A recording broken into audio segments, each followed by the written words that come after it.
let me know what you think in the comments. I'm always happy to talk to Sleep Token fans. I'm a huge Sleep Token fan.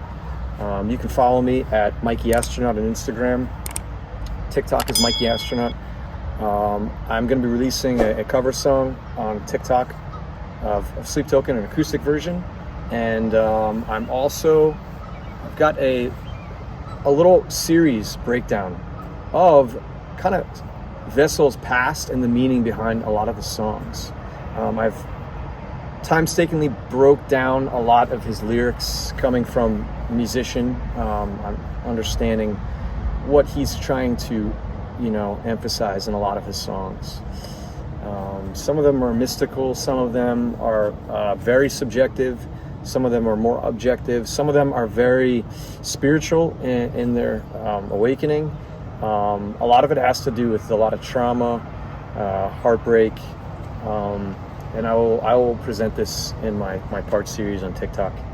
Weather's beautiful outside. I always get outside and go for walks. Wanted to address some Sleep Token fans. No, not about controversial things that's been going on. A lot of their music you can hear has some controversial lyrics in them.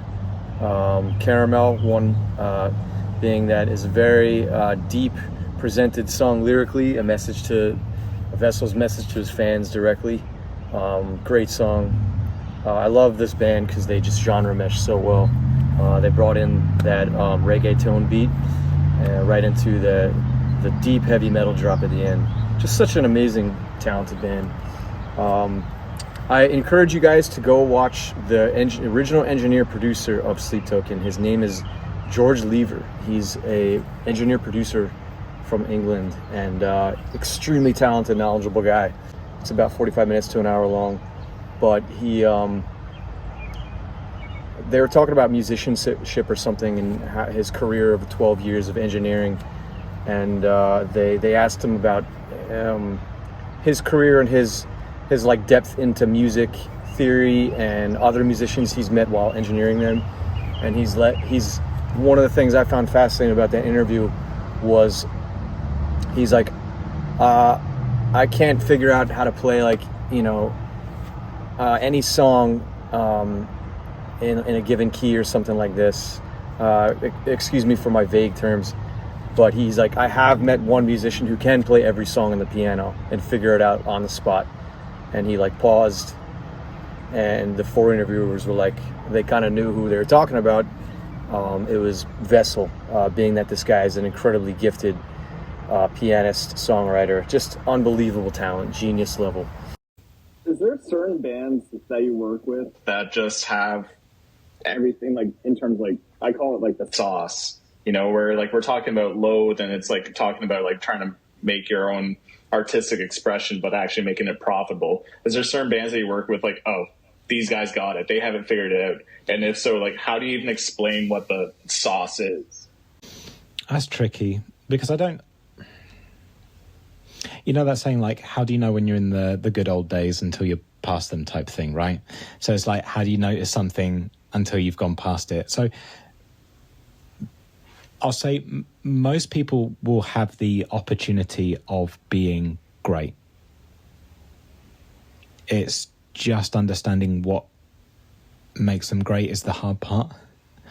And so I'm working with someone at the moment, and the thing that makes her great is her sensibilities for writing harmony stacks.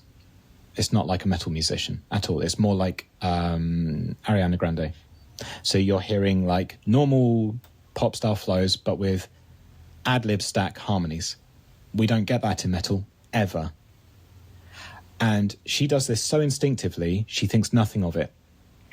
And I'm halfway through the session, I hit stop, and to answer your question, actually, I didn't know how to notice this until I started learning how to give compliments. So I turn around and I go, that's the thing that you do that's important. And she thinks nothing of it. And I go, yeah, but that's what makes it important. This for you is normal. For someone else, they have to apply thought to do this. So if they have to think about it, it's not natural to them. And if it's not natural to them, then they're having to learn how to do it. You're not thinking about this. You are just doing. So it's just, it's unfortunately, it's one of those things where some people will just have it as a talent based upon what they've taken on board through, like, everyone learns in a different way. They either learn by repetition or by being shown or by reading it or whatever, and based upon what their learning style is will determine how good they are at reapplying that information in practical terms.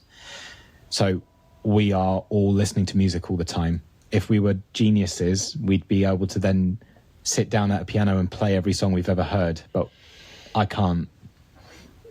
So that's not my learning style. But I can enjoy what I listen to.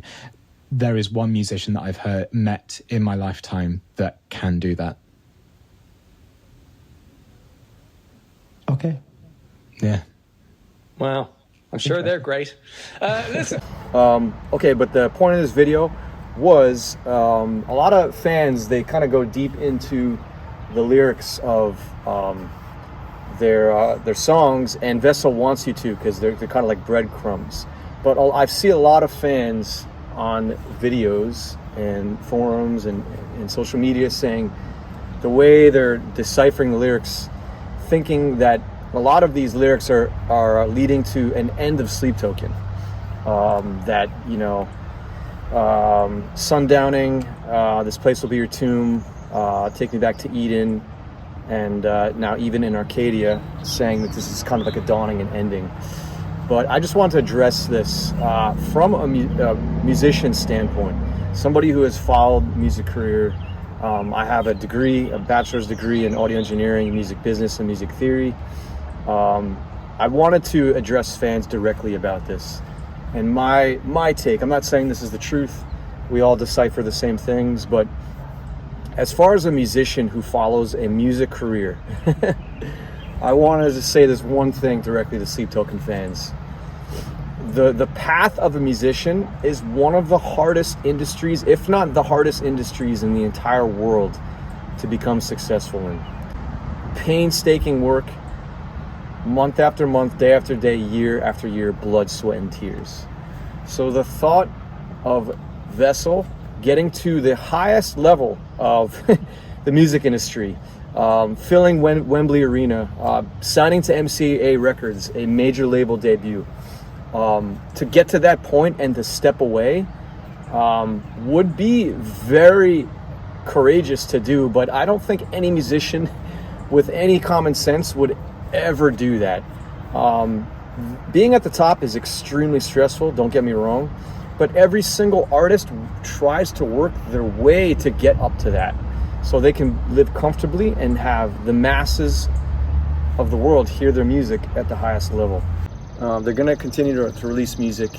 Musicians just want to record new music.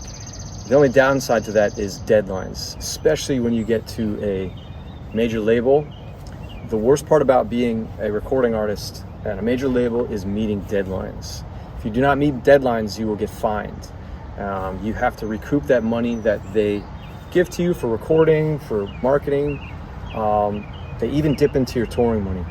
So you are under a tremendous amount of pressure to release not only on this date they give you, but for that song to be a success, those singles, that album. It's a lot of pressure. I can only imagine what this guy is going through. But even in Arcadia, great album. I'm sure MCA is loving it.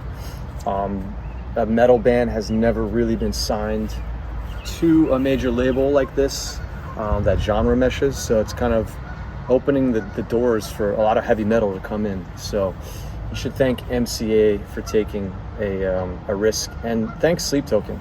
Even the fans who don't even really like Sleep Token, you should really be thanking them. They're bringing heavy metal to brand new listeners that don't listen to heavy metal. So that's pretty incredible. Not many bands have ever done that. So don't worry, Sleep Token's going to be around, I'm sure, for at least another album. That's what it's like for a musician to work to get to that level, to try to fight and scrape your hardest every year to make it to that level. So they're not going anywhere. You know, it's you're gonna hear a lot more great music from them. And but yeah, thanks for tuning in. Don't worry, Sleep Token's gonna be around. Fantastic band. Check them out if you've not seen them.